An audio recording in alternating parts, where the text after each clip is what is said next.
ಎಲ್ಲರಿಗೂ ನಮಸ್ಕಾರ. ಗೊತ್ತಿರುವಾಗ ನಾನು ಈ ಧಾರಾವಾಹಿ ನಿರ್ದೇಶನ ಮಾಡ್ತಾ ಇದ್ದೀನಿ. ಇವತ್ತಿನ ಒಂದು ಕಾಲದಲ್ಲಿ ಮನೋರಂಜಿಸ್ಲಿಕ್ಕೆ ವೀಕ್ಷಕರನ್ನ ತುಂಬಾ ಮಾಧ್ಯಮಗಳಿದೆ. ಆದ್ರೆ ನಾವು ಒಂದು ನಿರ್ದಿಷ್ಟ ಸಮಯದಲ್ಲಿ ವರ್ಷಾನುಗಟ್ಲೆ ವೀಕ್ಷಕರನ್ನ ಟಿವಿ ಮುಂದೆ ಹಿಡಿದು ಕೂರಿಸ್ಲಿಕ್ಕೆ ಕೂರಿಸೋದಂತ ಒಂದು ದೊಡ್ಡ ಸವಾಲಿನ ಕೆಲಸ ಆಗುತ್ತೆ. ಅದು ಎಷ್ಟು ದೊಡ್ಡ ಮಟ್ಟಿಗೆ ಸವಾಲು ಕೆಲಸ ಆಗತ್ತೆ ಅಂತಂದ್ರೆ, ಇವತ್ತಿನ ವರ್ತಮಾನಕ್ಕೆ ತಕ್ಕಂತೆ ಹೊಸ ಕಥೆಗಳನ್ನ ಹುಡುಕ್ಬೇಕಾಗತ್ತೆ. ಜೊತೆಗೆ ವೈವಿಧ್ಯಮಯ ಪಾತ್ರಗಳನ್ನ ಸೃಷ್ಟಿ ಮಾಡ್ಬೇಕಾಗತ್ತೆ. ಹಾಗೇನೆ ಆಕರ್ಷಕವಾಗಿ ಅದನ್ನ ನಿರೂಪಣೆ ಮಾಡ್ಬೇಕಾಗತ್ತೆ. ಜೊತೆಗೆ ಪ್ರೇಕ್ಷಕರನ್ನ ಸಾವಿರಾರು ಎಪಿಸೋಡ್ ಅಷ್ಟು ಟಿವಿ ಮುಂದೆ ಹಿಡಿದು ಕೂರಿಸುವಂತ ಶಕ್ತಿ ಇರುವಂತ ಕಲಾವಿದರನ್ನ ಅಲ್ಲಿ ಆಯ್ಕೆ ಮಾಡ್ಬೇಕಾಗುತ್ತೆ. ಈ ಎಲ್ಲಾ ಅಂಶಗಳನ್ನ ಇಟ್ಕೊಂಡು ತಯಾರಾಗಿದ್ದು ನಮ್ಮ ಜಯಲಲಿತಾ ಅಂತ ಹೇಳಲಿಕ್ಕೆ ನಾನು ಇಷ್ಟಪಡ್ತೀನಿ. ಇದ್ರ ಹಿಂದೆ ಇಷ್ಟು ಶ್ರಮ ವಾಹಿನಿಯವ್ರದ್ದು ಕೂಡ, ಜೊತೆಗೆ ನಮ್ಮ ಟೆಕ್ನಿಷಿಯನ್ ಟೀಮ್ ಜೊತೆಗೆ ನಮ್ಮ ಕಲಾವಿದರದ್ದು ಕೂಡ ತುಂಬಾ ಶ್ರಮ ಇದೆ. ಈಗ ಅನ್ಸುತ್ತೆ, ಒಂದು ಕಾರ್ಯಕ್ರಮ ನಾವು ಜನರ ಮುಂದೆ ತಂದಾಗ ಇದನ್ನ ನಾವ್ ಯಾಕೆ ನೋಡ್ಬೇಕು ಅನ್ನೋದು ಫಸ್ಟ್ ಪ್ರಶ್ನೆ ಎಲ್ಲರಲ್ಲೂ ಮಾಡುತ್ತೆ. ನಾವ್ ಯಾಕೆ ಇದನ್ನ ನೋಡ್ಬೇಕು? ನಮ್ಗೆ 100 ಕಾರ್ಯಕ್ರಮಗಳಿದೆ, ನಮ್ ಟೈಮ್ ನಾವು ನೋಡ್ಕೋಬಹುದು. 9ವರೆಗೆ ಕೂತ್ಕೊಂಡೆ ನಾವ್ ಯಾಕೆ ಜಯಲಲಿತಾ ನೋಡ್ಬೇಕು ಅಂತ ಎಲ್ರಿಗೂ ಅನ್ಸ್ಬಿಡುತ್ತೆ ನಾವು ಪ್ರಮೋಷನ್ ಅಂತ ಬಂದಾಗ. ಈಗ ಸುಮ್ನೆ ಒಂದು ಹೇಳ್ಬೇಕು ಅಂತ, ನಮ್ಮ ಭಾರತದಲ್ಲಿ ದೇಶದಲ್ಲಿ ಒಂದು 6.5-7 ಲಕ್ಷ ಒಂದು ಹಳ್ಳಿಗಳಿದೆ ಅಂತ ಅನ್ಸುತ್ತೆ, ಇರಬಹುದು. ಸೊ ಆ 6.5-7 ಲಕ್ಷ ಹಳ್ಳಿಗಳಲ್ಲಿ ಲಲಿತಾ ಅಂತ ಒಂದು ಪಾತ್ರ ಅಂದ್ರೆ ಕನಸುಗಳನ್ನ ತುಂಬಿ ತನ್ನ ಕನಸನ್ನ ನರ್ಸ್ ಮಾಡ್ಕೊಳ್ಳಿಕ್ಕೆ ಹೋರಾಡ್ತಿರುವಂತ ಒಂದು ಲಲಿತಾ ಅಂತ ಒಂದು ಪಾತ್ರ ಪ್ರತಿ ಹಳ್ಳಿನಲ್ಲೂ ಇದೆ. ಹಾಗೆ ಒಬ್ಬ ಬಿಸಿ ರಕ್ತದ ಹುಡುಗ ಜೈ ಅಂತ ಒಂದು ಪಾತ್ರನೂ ಕೂಡ ನಮ್ಮ ಪ್ರತಿ ಹಳ್ಳಿಯ, ನಮ್ಮ ಮನೆಯಲ್ಲಿ ಅಥವಾ ಪಕ್ಕದ ಮನೆಯಲ್ಲಿ ಇರುತ್ತೆ.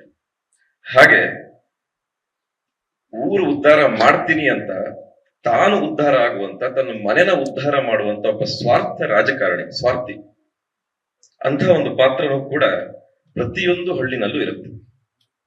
ಹಾಗಾಗಿ ಈ ಕಥೆನ ವೀಕ್ಷಕರು ಟಿವಿ ಮುಂದೆ ಕೂತ್ ನೋಡಿದಾಗ ಏನನ್ಸುತ್ತಂದ್ರೆ, ಇದೊಂದು ಕಾಲ್ಪನಿಕ ಕಥೆ ಅಲ್ಲ.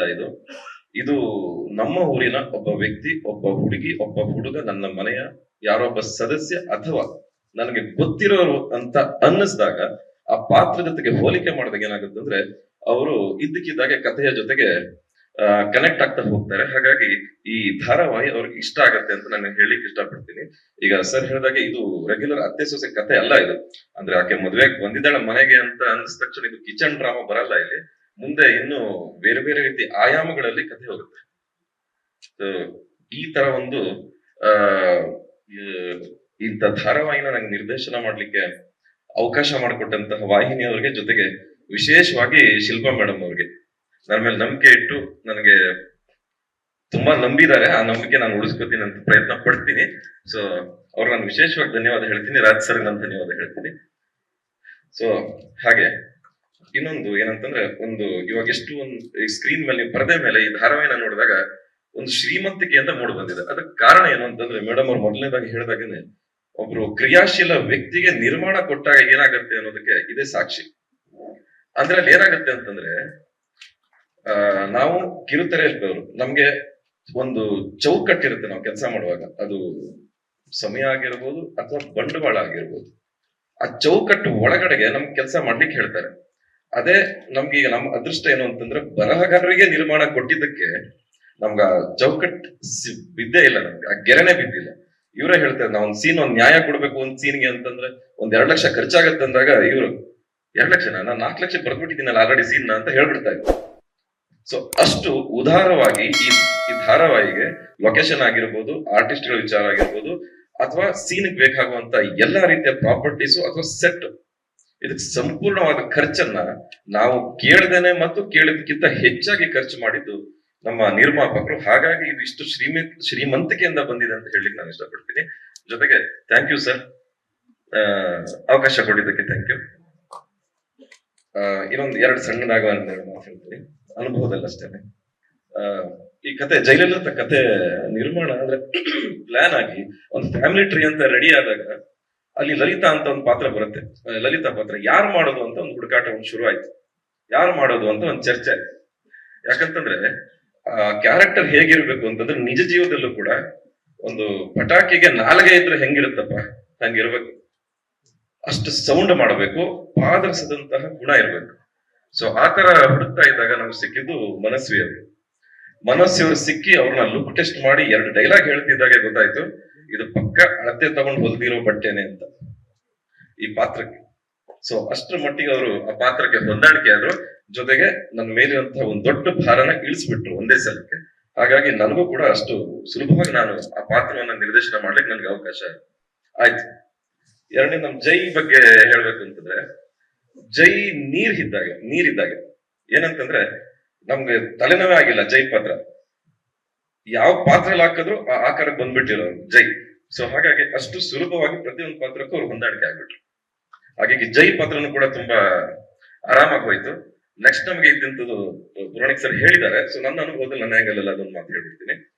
ಸೊ ಈ ತಂದೆ ಪಾತ್ರ ಯಾರು ಮಾಡ್ತಾರೆ, ದೇವರಾಜ್ ಪಾತ್ರ ಯಾರು ಮಾಡ್ತಾರೆ ಅನ್ನೋದೊಂದು ದೊಡ್ಡ ಚರ್ಚೆ ಆಯ್ತು ನಮ್ಗೆ. ಯಾರು ಮಾಡ್ಬೋದು ಏನು ಅಂತ ಪ್ರಾರಂಭದಲ್ಲಿ. ಆಗ ನಮ್ಗೆ ಹೇಳಿದ್ದು ಶಿಲ್ಪಾ ಮೇಡಮ್ ಅವರು ಪುರಾಣಿಕ್ ಸರ್ ಅವ್ರನ್ನ ಹಾಕ್ಬಿಡಿ ಅಂತ. ಆಯ್ತು, ನಮಗೂ ಖುಷಿ ಆಯ್ತು. ಪುರಾಣಿಕ್ ಸರ್ ಅಂತ ಹಿರಿಯ ನಟರ ಕೆಲಸ ಮಾಡಿರ್ಲಿಲ್ಲ, ಮೊದಲನೇ ಸಲ ಕೆಲಸ ಮಾಡಿದ್ದು. ಆಯ್ತು ಅಂತ ಹೇಳಿ ನಾವು ಪುರಾಣಿಕ್ ಸರ್ ಅವ್ರನ್ನ ಸಂಪರ್ಕ ಮಾಡಿ ಅವ್ರಿಗೆ ಒಂದು ಲುಕ್ ಕೊಡ್ಬೇಕು. ಮೇಡಮ್ ಅವರ ಮೊದಲನೇ ಕಂಡೀಷನ್ ಅವರು ಇದುವರೆಗೂ ಕಾಣಿಸದೇ ಇರೋ ತರ ಕಾಣಿಸ್ಬೇಕು ಅಂತ. ಇದು ನಾವು ಯೋಚನೆ ಮಾಡಿದ್ವಿ, ಹೆಂಗ್ ತೋರ್ಸೋದು ಇವ್ರನ್ನ ಅಂತ. ಹಾಗಾಗಿ ಒಂದಷ್ಟು ಪ್ರಯತ್ನ ಪಟ್ವಿ ಇವ್ರನ್ನ ಬೇರೆ ಬೇರೆ ತರ ತೋರಿಸ್ಲಿಕ್ಕೆ. ಅದು ಸಾಧ್ಯ ಆಗಿಲ್ಲ, ಮೇಡಮ್ ಅವ್ರಿಗೂ ಇಷ್ಟ ಆಗಿಲ್ಲ, ಎಲ್ಲಾನು ನೋ ನೋ ನೋ ನೋ ಅಂತಾನೆ ಬರ್ತಾ ಇತ್ತು. ಆಮೇಲೆ ಒಂದು ಪ್ರಯತ್ನ ಪಟ್ಟಿವಿ, ಸ್ವಲ್ಪ ವಯಸ್ಸಾಗಿರೋ ತರ ತೋರಿಸೋಣ ಅಂತ. ಅವ್ರನ್ನ ವಯಸ್ಸಾಗಿರೋ ತರ ತೋರ್ಸಕ್ ಹೋಗಿ ನಮಗಾಗ್ಬಿಡ್ತು ವಯಸ್ಸು, ಅವ್ರಿಗಾಗಿಲ್ಲ. ಆದ್ರೆ ಕೊನೆಯಲ್ಲಿ ಮೇಡಮ್ ಇಲ್ಲ ಇದು ಹಿಂಗ್ ಮಾಡಿ ಅಂತ ಒಂದು ಫೈನಲ್ ಹಿಂಗ್ ಹೇಳ್ಬಿಟ್ರು, ಇದನ್ನೇ ಮಾಡಿ ಅಂತ. ಸೊ ಆಮೇಲೆ ಪೂರ್ತಿ ಅವ್ರನ್ನ ಕೂತ್ಕೊಂಡು ಮಾಡಿದ ಮೇಲೆ ಈ ತರದೊಂದು ಲುಕ್ ಕೊಟ್ಟ ಮೇಲೆ ನಮ್ಗೆ ಒಂದ್ಸಲ ಮೈ ಜುಮ್ಮಂತ ಅವ್ರನ್ನ ಫೈನಲ್ ಫ್ರೇಮ್ ಅನ್ನ ಮುಂದೆ ತಂದಿಟ್ಟು ಆ ಶಾರ್ಟ್ ತೆಗ್ದಾಗ ಫಸ್ಟ್ ಶಾರ್ಟ್. ಆಮೇಲೆ ನಾವ್ ಹೇಳ್ಬಿಟ್ವಿ, ಸರ್ ಇದೆ ಸರ್ ನಮ್ಗೆ ಆಕ್ಚುಲಿ ಎಲ್ಲರಿಗೂ ಬೇಕಾಗಿದೆ, ಬಟ್ ನಮ್ಗೆ ಹೇಳಕ್ ಬರ್ತಿರ್ಲಿಲ್ಲ. ಮೇಡಮ್ ಅವ್ರು ಚಾನಲ್ ಇಂದ ಹೇಳ್ತಾ ಇದ್ರು, ನಮ್ಗೆ ಅರ್ಥ ಆಗ್ತಿರ್ಲಿಲ್ಲ. ಈಗ ಫೈನಲ್ ಆಯ್ತು ಅಂತ. ಸೊ ಇದಾದ್ಮೇಲೆ ಸಂಪೂರ್ಣವಾಗಿ ನಾವು ಶೂಟಿಂಗ್ಗೆ ಹೋದ್ವಿ. ಹಾಗೇನೆ ಇನ್ನು ಮುಖ್ಯವಾಗಿ ಪಾತ್ರ ಬರೋದು ಜೈ ತಾಯಿ ಪರಮೇಶ್ವರಿ ಅವರು. ಪರಮೇಶ್ವರಿ ನಿಮ್ಗೆ ಗೊತ್ತಿದೆ, ಅವರು ಚಿಕ್ಕವರಿದ್ದಾಗನು ಪ್ರಬುದ್ಧತೆ ಅಂತ ಪಾತ್ರಗಳನ್ನ ಮಾಡಿರೋರು.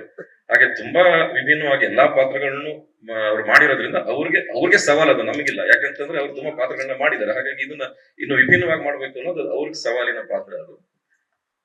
ಹಾಗೆ ಸೊ ಇಲ್ಲಿ ಏನಂತಂದ್ರೆ ನಾನು ಅಂತಿಮವಾಗಿ ಹೇಳ್ಬೇಕು ಅಂತಂದ್ರೆ, ಒಬ್ಬ ನಿರ್ದೇಶಕನಿಗೆ ಎಷ್ಟು ಜವಾಬ್ದಾರಿ ಇರುತ್ತೆ, ಎಷ್ಟು ಟೆನ್ಷನ್ ಇರುತ್ತೆ. ಒಂದು ಹೊಸದಾಗಿ ಒಂದು ಪ್ರಾಜೆಕ್ಟ್ ನ ಲಾಂಚ್ ಮಾಡುವಾಗ ಪ್ರತಿಯೊಂದು ಪಾತ್ರದ ಕ್ಯಾರೆಕ್ಟರೈಸೇಷನ್ ಅದು ಹಾಗೆ ಬರಬೇಕಾಗತ್ತೆ, ಯಾಕಂದ್ರೆ ಅಷ್ಟು ಚರ್ಚೆ ಆಗಿರುತ್ತೆ ಚಾನೆಲ್ ಅಲ್ಲಿ. ಸೊ ಆ ಪ್ರತಿಯೊಂದು ನನ್ನ ಜವಾಬ್ದಾರಿಯನ್ನು ಇಳಿಸಿದವರು ನನ್ನ ಕಲಾವಿದರು, ಪ್ರೀತಿಯ ಕಲಾವಿದರು. ಒಂದ್ ದಿನ ತೊಂದರೆ ಕೊಡದೇನೆ ಪಾತ್ರವನ್ನ ಸಂಪೂರ್ಣವಾಗಿ ಅರ್ಥ ಮಾಡಿಕೊಂಡು ಹೊರಕಾಯ ಪ್ರವೇಶ ಮಾಡಿ ಅದನ್ನ ಜೀವಂತವಾಗಿ ಈ ತರ ಬರ್ಲಿಕ್ಕೆ ಕಾರಣ ನನ್ನ ಕಲಾವಿದರು. ಅವ್ರಿಗೆ ನಾನು ಎಲ್ಲಾ ಕಲಾವಿದರಿಗೂ ಆಮೇಲೆ ಒಟ್ಟಿಗೆ ಎಲ್ಲ ಸ್ಟೇಜ್ ಮೇಲೆ ಸೇರೋಣ ಎಲ್ಲರೂ ಇದ್ರಿ, ಎಲ್ಲರಿಗೂ ನಾನು ಧನ್ಯವಾದ ಹೇಳಲಿಕ್ಕೆ ಇಷ್ಟಪಡ್ತೀನಿ. ಜೊತೆಗೆ ಸೀರಿಯಲ್ ಇಷ್ಟು ಅಂದವಾಗಿ ತೆರೆ ಮೇಲೆ ಬರ್ಲಿಕ್ಕೆ ಕಾರಣ ನನ್ನ ಕ್ಯಾಮರಾಮನ್ DOP, ನನ್ನ ಪ್ರತಿ ಪ್ರಾಜೆಕ್ಟ್ ನನ್ನ ಜೊತೆ ಕೆಲಸ ಮಾಡ್ತಾರೆ ಕೃಷ್ಣ ಸರ್ ಮತ್ತೆ ಸುಧಾ ಸರ್, ಜೊತೆಗೆ ಸೋಮಣ್ಣ ಅಂತ ಇರ್ತಾರೆ. ಅವರು ನನ್ನ ಪ್ರತಿ ಪ್ರಾಜೆಕ್ಟ್ಗೂ ಅವರೇ ಮಾಡೋದು. ಹಾಗಾಗಿ ಅವರಷ್ಟು ಅದನ್ನ ಸುಂದರವಾಗಿ ತೋರಿಸೋದು. ಜೊತೆಗೆ ನನ್ನ ಡೈರೆಕ್ಷನ್ ಟೀಮ್, ಎಡಿಟರ್ ಮತ್ತು ಮತ್ತೆ ನನ್ನ ಟೆಕ್ನಿಷಿಯನ್ ಟೀಮ್, ನಮ್ಮ ಮ್ಯಾನೇಜರ್ ಜೀವನ್ ಅವರು, ಅವರಿಂದನೂ ಈ ರಾವಣ ದಹನ ತುಂಬಾ ಚೆನ್ನಾಗಿ ಬಂದಿದೆ ಅವರಿಂದ, ಯಾಕಂದ್ರೆ ಅಷ್ಟು ಜೂನಿಯರ್ಸ್ ನವರೇ ಸೇರಿಸಿರೋದು. ಸೊ ಹಾಗಾಗಿ ಚೆನ್ನಾಗಿ. ಆಮೇಲೆ ನಮ್ಮ ಪುನಃ ಸರ ಸೆಟ್ ಹಾಕಿದ್ದಾರೆ. ಸೊ ನಮ್ಮ ಎಲ್ಲ ಡೈರೆಕ್ಷನ್ ಟೀಮ್, ಲೈಟ್, ಗುರು, ರಮೇಶ ಮತ್ತೆ ಭೀಮಾ, ಎಲ್ಲರಿಗೂ ನಾನು ನನ್ನ ಟೀಮ್ ಧನ್ಯವಾದ ಹೇಳಿದ್ರು. ಮೇಡಮ್ ಕರೆದಂತ ಪ್ರಾಜೆಕ್ಟ್ ಕೊಟ್ರು, ಬನ್ನಿ ಅಂತ ಸರ್ನು ಕರೆದು ನನ್ನ ಕರೆದ್ರು. ಒಳಗಡೆ ಹೋದ್ವಿ, ಕತೆನ ಹೇಳಿದ್ರು ಮೇಡಮ್, ಈ ತರ ಕತೆ ಅಂತ. ಕತೆ ಹೇಳಿ ಹೊರಗಡೆ ಒಂದು ಟೈಟ್ಲು ನೆಕ್ಸ್ಟ್ ಟೈಮ್ ಬರುವಾಗ ಕರ್ಕೊಂಡು ಸರ್ ಹುಡ್ಕೊಂಡು ಬನ್ನಿ ಅಂತ ಹೇಳಿದ್ರು. ನಾವಿಬ್ರು ಸೇರಿ ಚಾನೆಲ್ ಇಂದ ಹೊರಗಡೆ ಕಟ್ಟೆ ಇದೆ, ಅದ್ರ ಮೇಲೆ 5 ನಿಮಿಷ ಕೂತ್ಕೊಂಡಿ. ಒಂದು ಖುಷಿಗೆ ಪ್ರಾಜೆಕ್ಟ್ ಸಿಕ್ಕಿದೆ ಅಂತ, ಎರಡನೇದು ಹೇಗ್ ಮಾಡೋದಂತ ಖುಷಿಗೆ ಇಬ್ರು ಕೂತ್ಕೊಂಡು ಹಾಗೆ ಮಾತಾಡ್ತೀವಿ. ಸರ್ ನಂಗೆ ಐಡಿಯಾ ಕೊಟ್ಟಿದ್ದು ಅದು ಲಲಿತಾ ಹೆಸರಲ್ಲಿ ಅದು ಯಾವಾಗ್ಲೂ ಅವಳು ಜೈವಾಗ್ಲಿ ಅಂತ ಹೇಳ್ತಿರ್ಬೇಕು, ಅಂದ್ರೆ ಆ ಹುಡುಗಿ ಜೈ ಅಂತ ಹೇಳ್ತಿರ್ಬೇಕು, ಏನಾದ್ರು ಹೇಳ್ತಿರ್ಬೇಕು ಅಂತ ರಪ್ಪ ಅಂತ ಜೈಲಲ್ಲಿ ತಿಟ್ಕೋಣ ಸರ್ ಅಂತ. ಫಸ್ಟ್ ಅನ್ಸ್ಲಿಲ್ಲ, ಅಂದ್ರೆ ಎಲ್ಲರಿಗೂ ಅಂದ್ರೆ ಒಂದೇ ಸಲ ಜೈಲಲ್ಲಿ ತಿಟ್ಕೋಣ ಅಂತ, ಚೆನ್ನಾಗಿದೆ ಅಲ್ಲ ಅಂತಂದ್ರು. ಹಾಗೆ ಮೇಡಮ್ ಅವ್ರಿಗೂ ಹೇಳಿದ್ವಿ, ಟೋಟಲ್ ಎಲ್ಲ ಚಾನೆಲ್ ಅವ್ರಿಗೂ ಹೇಳಿದ್ವಿ. ಹಾಗೆ ಹೇಳ್ತಾ ಹೇಳ್ತಾ ಹೇಳ್ತಾ ಗೊತ್ತಾಯ್ತು ಇದು ಸಂಪೂರ್ಣವಾಗಿ ನಮ್ಮ ಜೈಲಲಿತ ಕಥೆ ಇಲ್ಲ, ಅದು ಅತಿಥಿ ಪಾತ್ರ. ಅದು ಯಶವಂತ್ ಸರ್ ದೇಶಪಾಂಡೆ ಅವರು ತುಂಬಾ ಆತ್ಮೀಯರು, ನಾನು ಅವ್ರ ಜೊತೆ ಕೆಲಸ ಮಾಡಿದ್ದೀನಿ. ಸೊ ಆ ಆತ್ಮೀಯತೆಯಿಂದ ನಾವು ಈ ಒಂದು ಅತಿಥಿ ಪಾತ್ರ ಬೇಕು ಅಂತಂದಾಗ ಆಕ್ಚುಲಿ ಅದು ಅಷ್ಟೊಂದು ಇರ್ಲಿಲ್ಲ. ಆದ್ರೆ ಸರ್ ನಾನು ಡಿಸ್ಕಸ್ ಮಾಡಿದಾಗ ಯಾರಾದ್ರೂ ಒಂದು ಒಳ್ಳೆ ಕಲಾವಿದನ ಅದಕ್ಕೆ ಕ್ಯಾಸ್ಟ್ ಮಾಡೋಣ, ಅದು ಚೆನ್ನಾಗಿದೆ ಆ ಸೀಕ್ವೆನ್ಸ್ ಅಂತ ಅಂದಾಗ ನಮ್ಗೆ ಅವ್ರ ನೆನಪಾಯ್ತು. ಅವ್ರ ನೆನಪಾದಾಗ ಅವ್ರನ್ನ ನಾವು ಸಂಪರ್ಕ ಮಾಡಿದ್ವಿ. ಆಯ್ತು ಮಾಡ್ತೀನಿ ಅಂತಂದ್ರು. ಅತಿಥಿ ಪಾತ್ರ ಅಂತ ಹೇಳಿದ್ವಿ.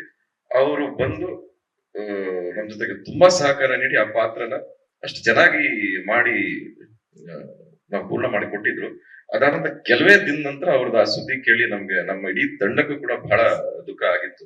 ಯಾಕಂದ್ರೆ ಕೊನೆಯದಾಗಿ ಅವರು ನನಗ್ ಗೊತ್ತಿರೋ ಮಟ್ಟಿಗೆ ಅವರು ಅಭಿನಯಿಸಿದ್ದು ನಮ್ಮ ಸೀರಿಯಲ್ ನಲ್ಲಿ ಅಂತ ಅನ್ಸುತ್ತೆ. ಜೊತೆಗೆ ಅವ್ರ ಜೊತೆ ಕೆಲಸ ಮಾಡುವಂತ ಅವಕಾಶ ಮತ್ತು ಭಾಗ್ಯ ಕೊನೆಯದಾಗಿ ನಮ್ಗೆ ಸಿಕ್ಕಿದೆ ಅಂತ ಹೇಳಿಕ್ ನಾನು. ವರದಾನ ಆಗತ್ತ ಶಾಪ ಆಗತ್ತ ಗೊತ್ತಿಲ್ಲ. ಯಾಕೆಂದ್ರೆ ಬರಹಗಾರ ಆದವನಿಗೆ ಸೀನ್ ಹಿಂಗಿರ್ಬೇಕು, ಹಿಂಗೆ ಕನ್ಸ್ಟ್ರಕ್ಟ್ ಆಗ್ಬೇಕು, ಇದೇ ತರ ಸೀನ್ ಬೇಕು ಅಂತ ಇರುತ್ತೆ. ಪ್ರೊಡ್ಯೂಸರ್ ಆದವನಿಗೆ ಅಕೌಂಟ್ ಅಲ್ಲಿ ದುಡ್ಡು ಎಷ್ಟಿದೆ ಅಂತ ಕಾಣಿಸುತ್ತೆ. ಸೊ ಅದ್ ಎರಡರ ಮಧ್ಯೆ ಸಂಭಾಳಿಸ್ಕೊಂಡು ಧಾರಾವಾಹಿ ಮಾಡೋ ಪರಿಸ್ಥಿತಿ ಇದೆ. ಬಟ್ ನಾನು ಬರಹಗಾರನಾಗಿ ನನ್ನಿಂದ ಏನ್ ಎಫರ್ಟ್ ಹಾಕ್ಬೇಕು ಅದನ್ನ 100% ಹಾಕುವುದಕ್ಕೆ ಪ್ರಯತ್ನ ಮಾಡ್ತೀನಿ. ಈಗ ನಾನು ಬರಿತಾ ಕೂತಿರ್ತೀನಿ ಅಂತಂದ್ರೆ ನಾನು ಅದನ್ನ ಪ್ರೊಡಕ್ಷನ್ ಪಾಯಿಂಟ್ ಆಫ್ ಇಂದ ಯೋಚನೆ ಮಾಡಲ್ಲ. ಈ ಸೀನಿಗೆ ಏನ್ ಬೇಕೋ ಅದು ಹೇಗೆ ಬೇಕೋ ಅದನ್ನ ಹಾಗೆ ಬರೆಯುವ ಪ್ರಯತ್ನ ಮಾಡ್ತೀನಿ. A separate O separate. Thank you. Latest ಹಾಗೂ ಇಂಟ್ರೆಸ್ಟಿಂಗ್ ಸುದ್ದಿಗಳಿಗಾಗಿ ಬಾಸ್ ಟಿವಿ ಕನ್ನಡ ಚಾನೆಲ್ನ ಸಬ್ಸ್ಕ್ರೈಬ್ ಮಾಡಿ. ಹಾಗೆಯೇ ಬೆಲ್ ಐಕಾನ್ ಪ್ರೆಸ್ ಮಾಡಿ. ಇದರ ಜೊತೆಗೆ ಫೇಸ್ಬುಕ್, ಇನ್ಸ್ಟಾಗ್ರಾಮ್, ಎಕ್ಸ್ ನಲ್ಲೂ ಮಿಸ್ ಮಾಡದೆ ಫಾಲೋ ಮಾಡಿ.